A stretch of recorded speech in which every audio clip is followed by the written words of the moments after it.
My mother called me dramatic when I asked why my 7-year-old daughter was left at a Shell station 340 miles from home while her dog got a window seat in our family SUV.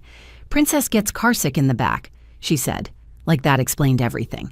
5 days later, when the police showed up at her door with a warrant, she finally understood that some bridges, once burned, light up the whole sky. I'm Melanie Trent, 38 years old, and I teach art to middle schoolers who think painting is boring until I show them how to capture lightning in watercolor. My daughter Hazel is 7, with my stubborn chin and her father's gentle eyes. She draws butterflies on everything: napkins, homework folders, the foggy car window when it rains. Dennis, my husband, sells insurance and builds furniture in our garage, measuring twice and cutting once, just like he approaches every family crisis. My mother, Joyce, retired from Wells Fargo 2 years ago with a perfect attendance record and an inability to apologize that spans 6 decades. My father, Roger, delivered mail for 30 years and never once stood up to her, not even when she threw out his model train collection because it was cluttering the basement. My younger sister, Francine, sells houses to people who can't afford them and married Nathan, who owns the biggest Ford dealership in Chicago's suburbs. Their son, Colton, is 9 and has never heard the word no in his entire life. Then there's Princess, a 60-pound golden doodle who eats organic salmon and has her own Instagram account with 12,000 followers. Francine bought her from a breeder who charged more than my monthly mortgage payment. That dog has a therapeutic massage therapist. I'm not joking. Every Thursday at 3 o'clock. The story I'm about to tell you happened on July 15th, the day my family drove away from a gas station in Wisconsin while my daughter stood inside clutching her purple backpack, watching our taillights disappear. They needed room in the car, you see. And between a 7-year-old girl who'd spent weeks excited about her first big family trip and a dog who supposedly had anxiety, they chose the dog. But here's what my mother didn't know when she made that choice. She didn't know that I'd been documenting every slight, every dismissal, every time they treated Hazel like she was invisible. She didn't know that Dennis had been recording their conversations when they thought he was checking work emails. She didn't know that the gas station had security cameras, or that the teenage attendant would remember everything, or that 3 separate customers would give statements about seeing a woman screaming in the parking lot while her family drove away. Most importantly, she didn't know that sometimes the quiet daughter, the one who always kept the peace, who always apologized first, who always made excuses for everyone else's behavior, sometimes that daughter discovers exactly where her line is. And that line is painted purple, like her daughter's backpack, abandoned on concrete 340 miles from home. The annual Trent family reunion at grandfather's old lake house in Minnesota had been tradition for 23 years. Every July, 3 generations would pile into cars and make the 8-hour drive from Chicago.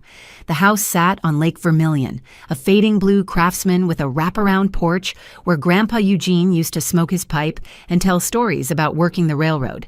He'd been gone 4 years now, but Joyce insisted we keep the tradition alive. "It's what Eugene would have wanted," she'd say, though I'm pretty sure Grandpa would have wanted us to actually like each other. This year was supposed to be special because it was Hazel's first time making the full trip without needing a car seat. She'd grown 3 inches since Christmas, proudly reaching the height marker at Walgreens that said she was officially a big kid.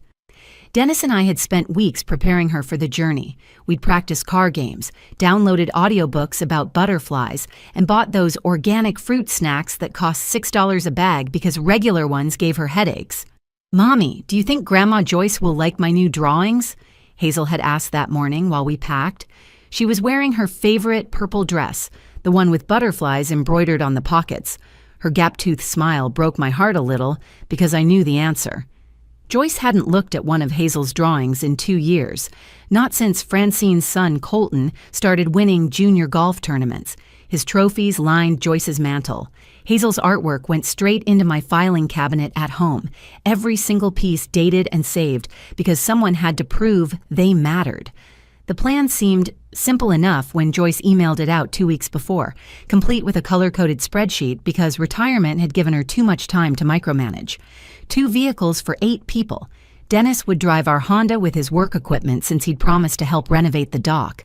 He'd been planning it for months, sketching designs on graph paper, ordering special wood screws that wouldn't rust.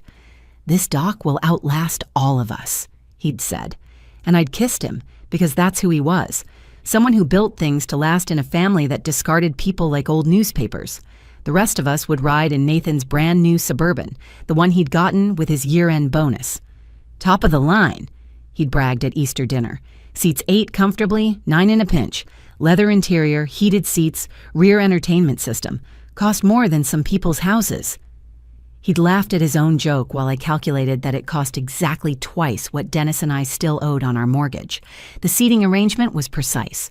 Roger and Joyce in the middle captain's chairs because Joyce's back couldn't handle the third row. Nathan driving with Francine. Beside him. Colton, Hazel, and me in the back. Even Princess would have space in the cargo area with her memory foam bed and portable water bowl. Joyce had sent 3 emails about the configuration. "No changes," the last one said. "This maximizes comfort for everyone." The night before departure, we'd had our traditional pre-trip dinner at Joyce's house. She'd made her famous pot roast, the one she only cooked for special occasions, while Francine brought a salad she'd obviously bought pre-made and put in her own bowl. I'd made dessert, a from-scratch chocolate cake that Hazel had helped decorate with frosting butterflies. Colton had taken one bite and announced it was too sweet, so Joyce immediately produced ice cream just for him. "Remember," Joyce had said, raising her wine glass while the rest of us sat with water and lemonade because she'd forgotten to offer anything else, "this is about family togetherness. No phones, no distractions, just the Trents being Trents." Francine had laughed, that tinkling sound she'd perfected in her Pi Beta Phi days at Northwestern. "Absolutely, Mom. Quality family time." She'd scratched Princess behind the ears while saying it, never once looking at Hazel, who was showing Colton her butterfly identification book. He'd pushed it away to play on his phone, and nobody said anything about the no phones rule. Dennis had squeezed my hand under the table, our silent signal that meant just a few more hours. We'd gotten good at those signals over the years. The hand squeeze for hang in there, the subtle head tilt for time to go, the brief eye contact that said, "I see it too." We'd developed a whole language around surviving my family. The morning of departure came bright and clear. Dennis left at 5:30 to get a head start, kissing Hazel's forehead while she slept. "See you at the lake, butterfly," he'd whispered. I should have gone with him. I should have trusted my instinct that said something would go wrong. But I wanted to believe, just once, that my family could treat my daughter like she mattered. I was wrong. "Slight change of plans," Nathan announced at 7:15 that morning, checking his phone as we loaded the Suburban in Joyce's driveway. His expression was casual, like he was mentioning a minor weather update. "My brother Rick and his girlfriend want to catch a ride. They'll meet us at the Rockford rest stop." I watched the smile fade from Hazel's face as she counted on her fingers, something her first-grade teacher had taught her. "But Mommy, that's too many people. 5, 6, 7, 8, 9, 10. That's 10 people." Before I could respond, Francine was already rearranging reality to fit her narrative. "Oh, it'll be fine. We'll make it work. Rick's girlfriend is tiny, and Princess can sit on my lap instead of the cargo area. She gets so anxious back there anyway. Remember last time she threw up?" "Princess threw up because you fed her bacon before a car ride," I pointed out. But Francine was already directing Nathan to rearrange the luggage to make room for Rick's things. Joyce emerged from the house with her travel coffee mug, the one that said, "World's Best Grandma," that Colton had given her. Hazel had given her one too, handmade in art class, but it lived in the back of a cabinet somewhere. "What's this about Rick?" "He needs a ride. His car broke down," Nathan explained, though we all knew Rick's car had been broken down for 3 years, while he spent his money on cryptocurrency and golf clubs.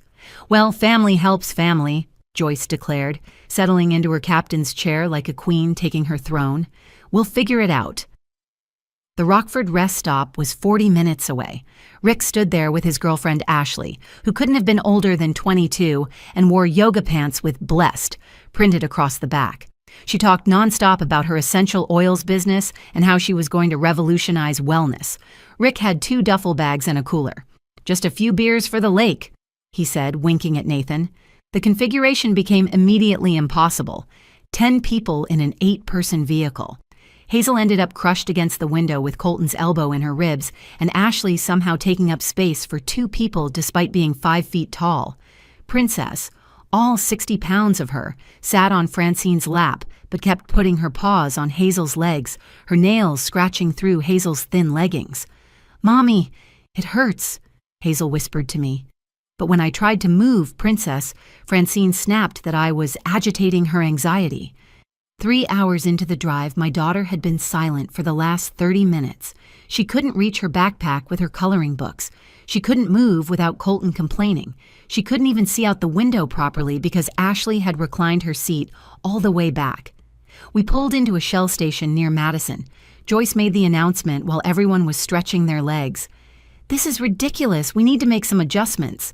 She turned to me with that practiced look of false concern she'd perfected over decades. "Melanie, honey, why don't you and Hazel ride with Dennis? Call him to turn around and pick you up." "Dennis is 2 hours ahead of us, Mom. His phone's been off since he started driving. He always listens to audiobooks on long trips." "Well, we can't keep going like this," Roger chimed in, studying the gas pump like it held the secrets of the universe, refusing to meet my eyes. "Rick paid for gas, and Princess is practically hyperventilating." I looked at Princess, who was wagging her tail and drinking from a water bottle Francine held for her. "She looks fine to me." Francine was already getting out, stretching dramatically like she'd been tortured. "I mean, it makes sense. Dennis has all that empty space. Hazel's small enough to sit with the equipment."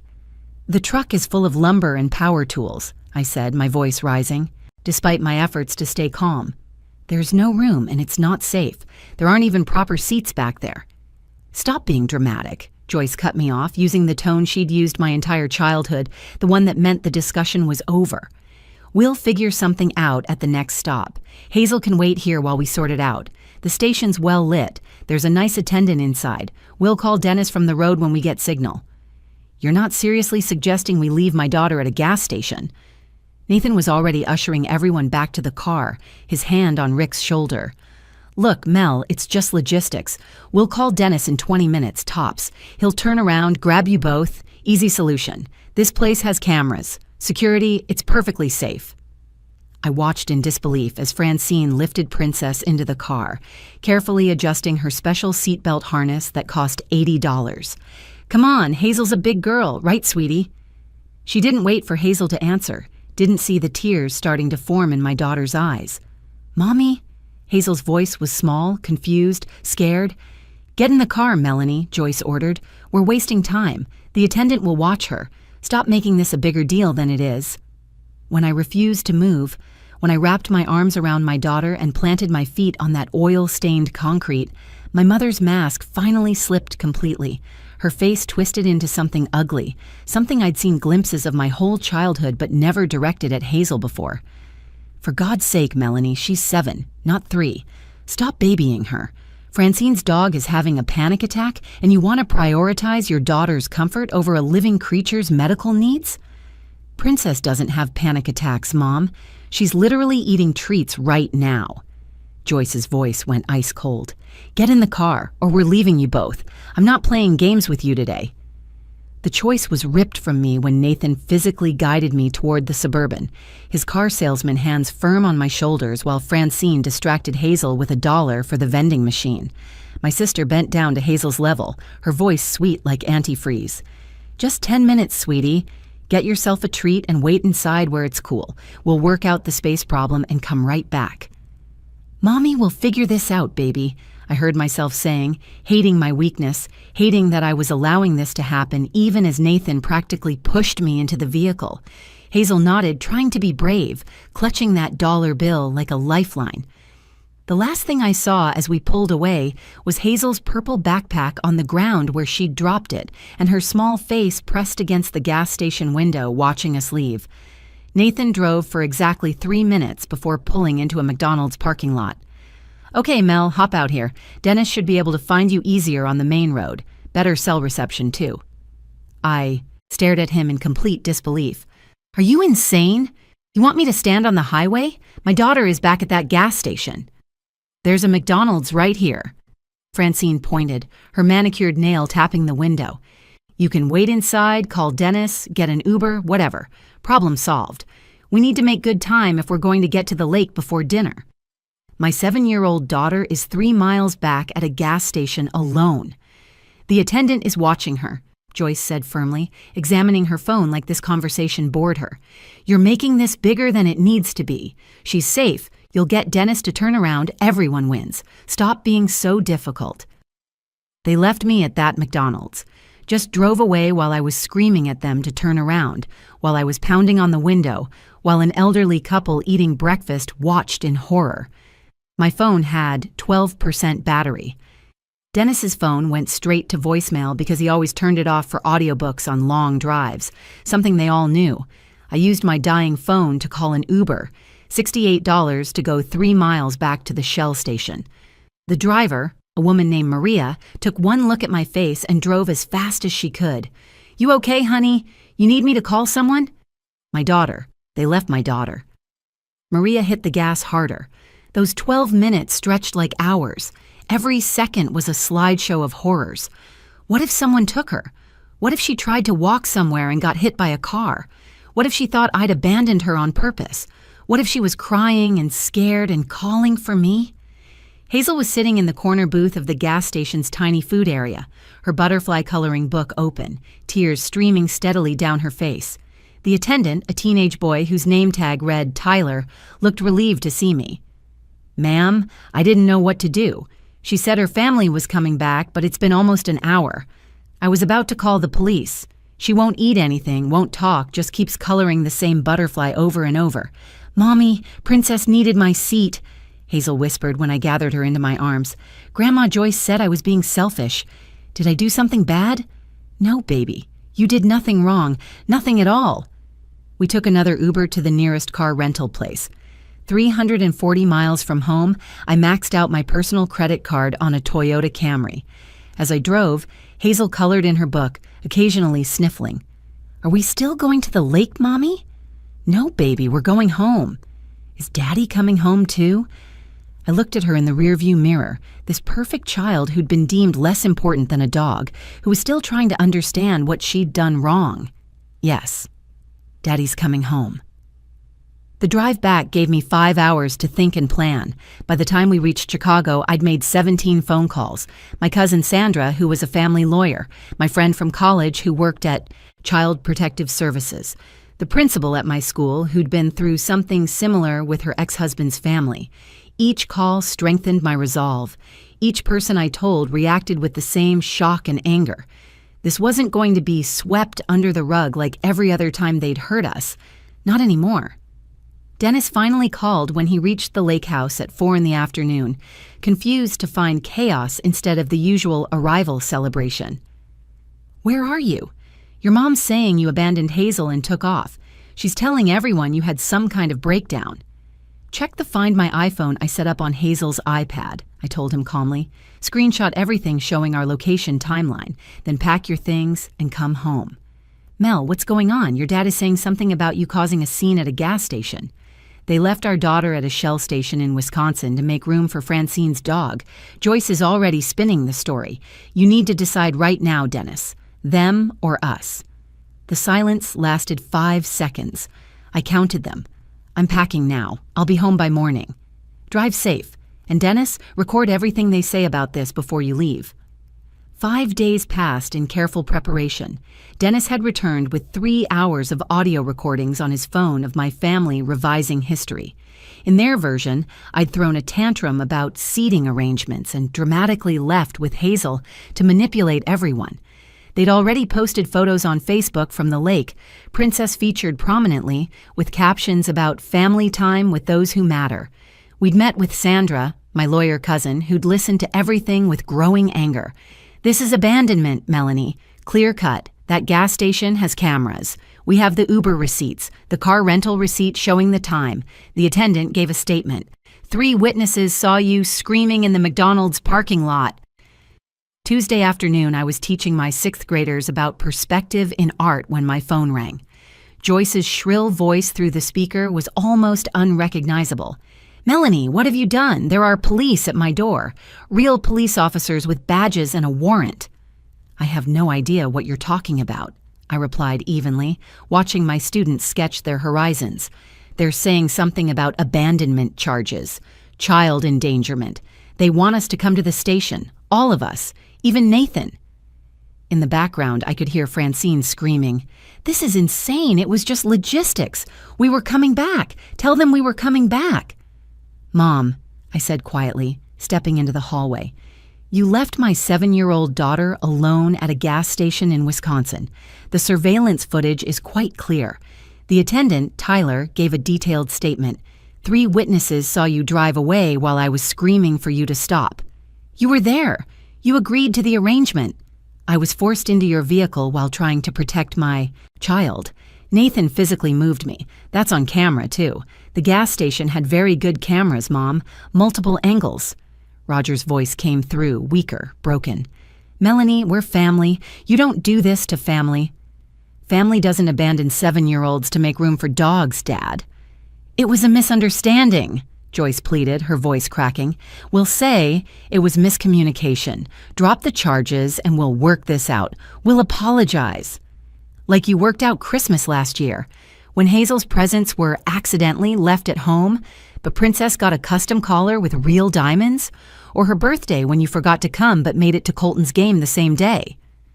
Francine grabbed the phone, her real estate agent composure completely gone. "You vindictive witch! You're ruining everything over one mistake, one time. This will destroy Nathan's business." "One mistake?" I laughed, and it felt good.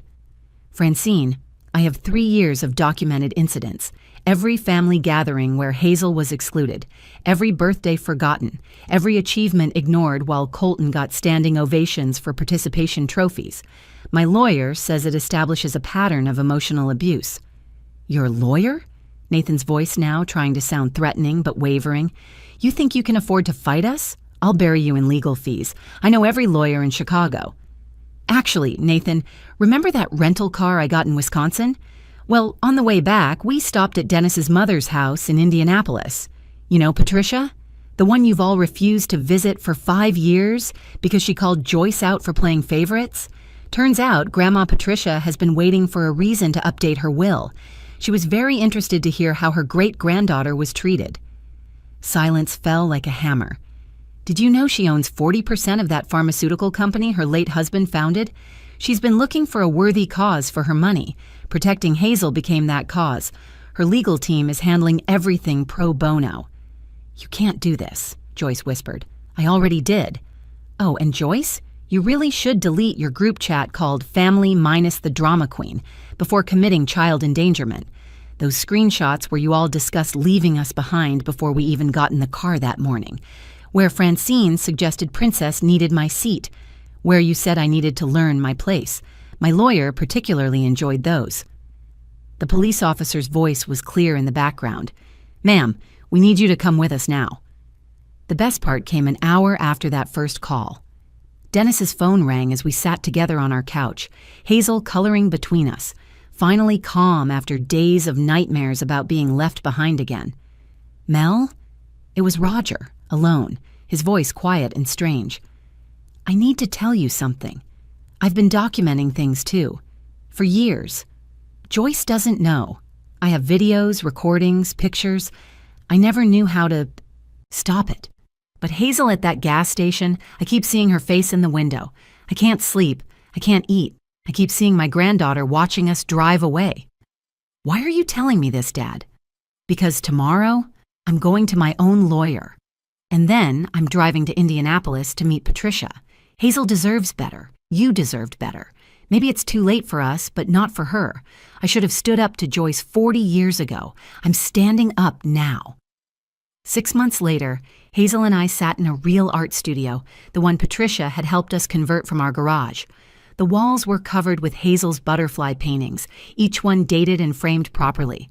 Dennis had taken a remote position with a company in Indianapolis, preparing for our planned move closer to his mother, the woman who'd welcomed us with tears and fury when she heard what happened, the grandmother who'd immediately set up a college fund for Hazel and told her she was precious.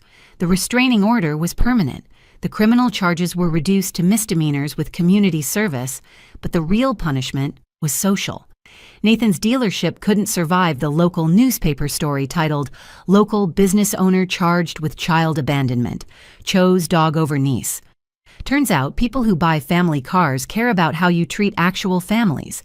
Joyce and Francine were required to complete 200 hours of community service at a children's shelter.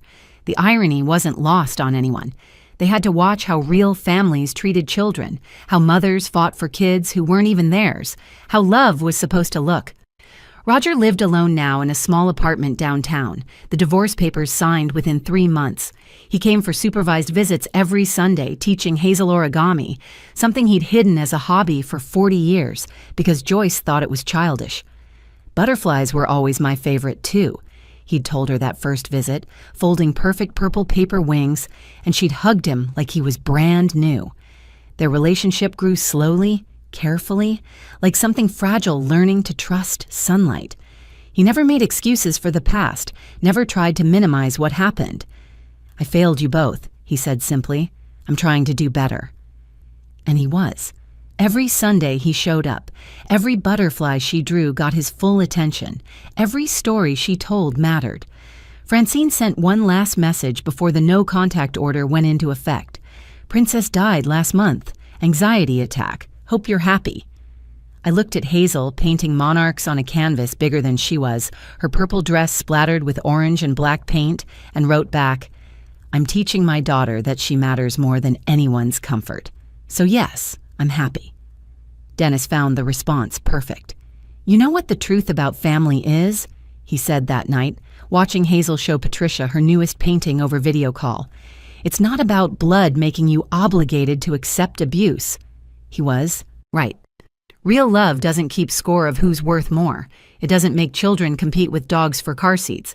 It doesn't leave 7-year-olds at gas stations. It doesn't document hurt for years without speaking up until it's almost too late. That gas station in Wisconsin wasn't where they left my daughter. It was where they lost her, and where I finally found my strength, where I learned that being dramatic isn't refusing to accept abuse. Being dramatic is expecting a child to understand why a dog matters more than she does. Hazel looked up from her painting, purple paint on her nose, the same color as that backpack from 6 months ago. "Mommy, is Grandpa Roger coming tomorrow?" "Yes, baby." "Good. I want to show him how butterflies aren't fragile. They fly thousands of miles. They migrate and survive storms. They're actually really strong." She was right. We'd flown far from that gas station, transformed from the family that stayed quiet to the family that stood up. Some bridges are meant to burn. They light the way to better places, to people who see your worth without needing a court order to acknowledge it. Patricia calls every day now. Roger visits every week. Dennis builds furniture that will last generations. And Hazel? She paints butterflies and knows she matters. Some families are born. Others are built from the ashes of the ones that failed you. We're building something beautiful. If you enjoyed this story, please give it a thumbs up and share it with someone who needs to hear that. Standing up for yourself isn't dramatic. It's necessary. Leave a comment about what you would have done in this situation. And don't forget to subscribe to the channel for more stories about families, strength, and finding your voice when it matters most. Thank you for listening.